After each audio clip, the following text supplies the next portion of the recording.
Victory Motorcycle, they were before their time. They gave everything that many people wanted in a motorcycle. Sleek, sharp lines, feature-packed and fun air-cooled V-twin motorcycles, an exciting electric sport bike project that was in motion, and the badge of honor being an American motorcycle company. And in the States, we take Built in America seriously.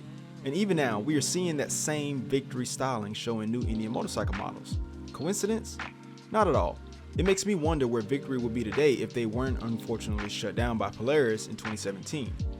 And I don't fault Polaris for doing so, because it takes money to make money, and businesses need to make money to keep going because that's what they are at their core. And Victory Motorcycle wasn't making money to support its operations. And depending on where you read your rumors from, part of Victory's demise resulted from lackluster marketing and their investment choices into electric motorcycles like the rebashed Brembo that eventually got called the Impulse, and maybe that electric sport bike series, along with not updating its current lineup besides color options. But a lot of this is up to interpretation. But luckily, Polaris being a parent company, they're able to shift around resources into other brands. Indian Motorcycle, which they purchased in 2011, was that brand, and here it is today making new waves throughout the motorcycle community.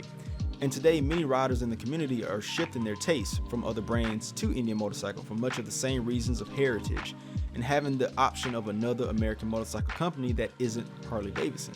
This was a similar theme with Victory.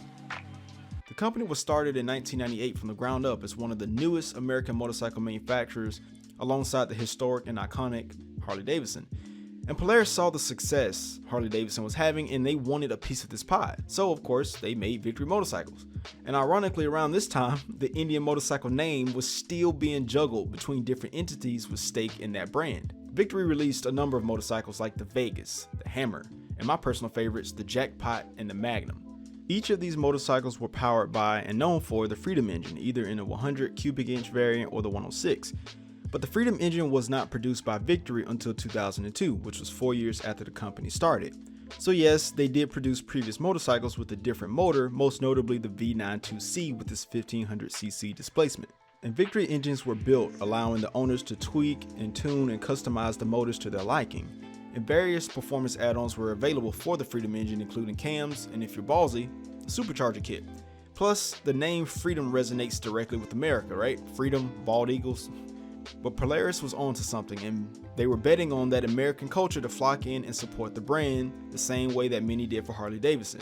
These motorcycles from Victory, they created a micro community of supporters in comparison to Harley Davidson, and these followers were cult-like.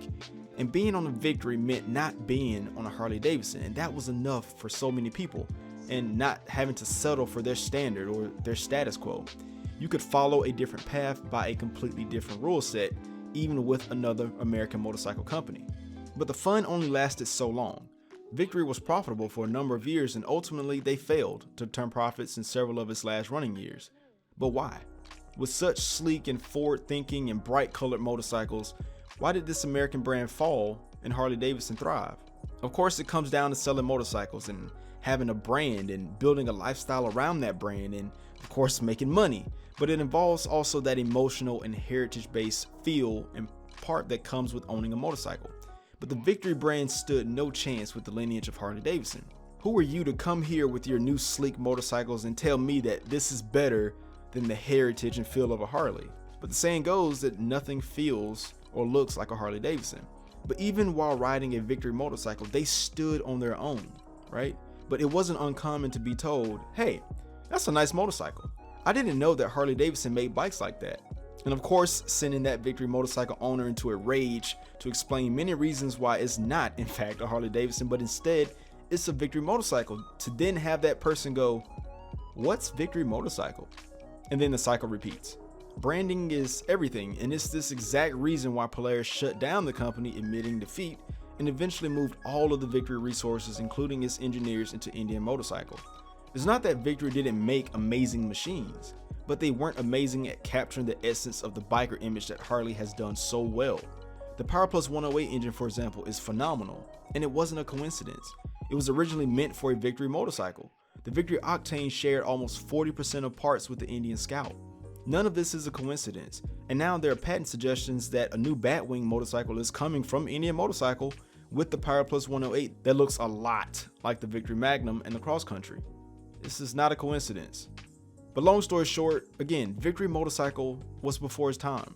Indian Motorcycle was always that heritage-based brand to compete with Harley Davidson on the nostalgia and an emotional level. But now that that's established, Indian and Polaris are gaining market share, and they're putting gas on it further by bringing that Victory styling back. And that is very important. But what better way to bring more riders into the Indian Motorcycle brand than to offer motorcycles that were very similar to Victory in the styling department? We've already seen it: the 2019 Indian Chieftain, the FTR, the Scout Bobber, and of course the Indian Challenger. It's so subtle. The styling is so subtle. The styling of Victory is slowly being implemented into the Indian brand to not shock the culture too much, right? All at once. You gotta remember that the majority of the stakeholders of American motorcycle companies are probably older riders anyway, right? Even though Victory Motorcycle only lasted almost 20 years in a physical form, its styling and the culture that supported it are eternal. And bringing it back to Indian Motorcycle is effortless for Polaris. And for that, again, Victory Motorcycles, man, they are forever before their time. If you like more videos like this on motorcycle culture and brands, hit that thumbs up button. But if you're subscribed, I'll see you in the next one.